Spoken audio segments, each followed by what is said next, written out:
Hello, ladies and gentlemen, and everything in between. Welcome back to Old Man Rambles. Now, I feel the need to talk about this. Donald Trump is tearing down part of the East Wing to create a ballroom. Um, According to Trump, this is a bold and necessary addition to the White House. I don't see how a ballroom is necessary since they've never needed one in the past, and Trump hasn't been throwing any balls. Um, so, um, there's been a lot of people criticizing it. There's also been a lot of people defending, well, not necessarily defending Trump's doing this, but playing a bit of whataboutism. It's like, well, what about when Nixon built the bowling alley? What about when Obama built a basketball court? What about when Truman gutted the White House? Um, you didn't care about when Truman gutted the White House. No one complained about that. And whataboutism is a mixed bag. It can sometimes be used to highlight where people are being hypocritical, but it can also be used dishonestly, especially when you cherry pick your facts. So I want to go over some of the renovations that have been done to the White House and some of the things that people have mentioned. I did write down some notes here. So if you see me looking down, it's because I want to make sure I got my facts right. So I did it. I didn't write a script, but I did write notes. I'm not doing them in order of when they were done, by year or whatever, or by president. I am saving Truman gutting the White House for last, though, for a very specific reason. So, the West Wing. West Wing was added by Theodore Roosevelt, but it was done to consolidate workspace. Prior to the West Wing being built, people would just work all over the White House. There was no actual consolidated set of offices. People would just work in a specific room. So the West Wing was actually created to have a designated presidential office working space for the president and his staff. So that was a necessary addition. It helped, like I said, it helped consolidate workspace. It created an efficient working environment for the president and his staff. 30 years later, Franklin Roosevelt expanded the West Wing. He added a subterranean area, like a basement.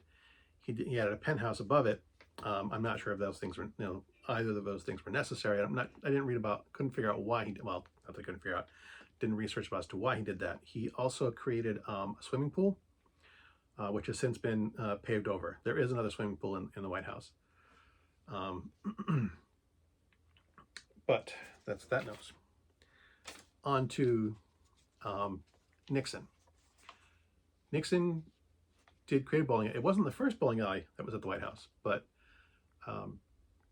Nixon created a space, an underground space. He did not, he didn't renovate any of the existing architecture. He basically carved out a space underground under the north portico. Yeah, under North Portico driveway. So he didn't actually do any, he built something that didn't exist, but he didn't modify the existing structure. It was built entirely underground. Obama and his basketball court. Obama actually just modified the existing tennis court so that it could be used for both tennis and basketball. He basically just painted some lines and threw up a basketball net. So that way you could take the tennis net down and play basketball on it. That's really all he did. So saving Truman for last. Truman gutted the White House. This is partly true. And this is the one that set me off. Because people saying you didn't care when no one complained when Truman gutted the White House. Truman renovated the White House. The structure did need to be gutted. However, it was deemed unsafe for occupation. At the time Truman did this, you couldn't live in the White House. It was structurally unsound.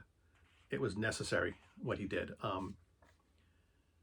And he took every pains to maintain the structure as it had been. He had historians come in, architects come in, designers come in to note and keep track of everything and try to put everything back exactly the way it was. So I mean, this is where the whataboutism is dishonest. in the people defending this. Now, with the exception of the pool and the penthouse, the additions that have been made by previous presidents were either necessary or done in such a way that they did not really alter the structure and historical, whatever you want to call it, of the White House itself. You know, Nixon made his bowling alley out of sight without affecting the existing structure. Obama just painted some lines on the tennis court and put up a couple nets. So saying that no one cared. As far as Nixon, I was too young when Nixon was president to really have cared about what he did. And like I said, even looking back at historically, the only things I can actually say what I would have said were unnecessary were, like I said, the penthouse, which I'm not sure about, and the pool. Now, even having said that, the pool, the tennis court, the tennis courts, the golf court, not golf, the pool, the bowling alley, tennis court, and basketball court, the president can't go out and relax amidst the public. He can't go play bowl. He can't go bowl at the local bowling alley. He can't go to the local swimming pool. He can't play basketball at the local, basketball court down at the park.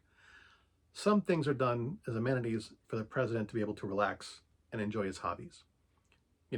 So I can understand a certain amount of that. And the way in which these things were done didn't really do anything to really structurally harm the property. This is unnecessary.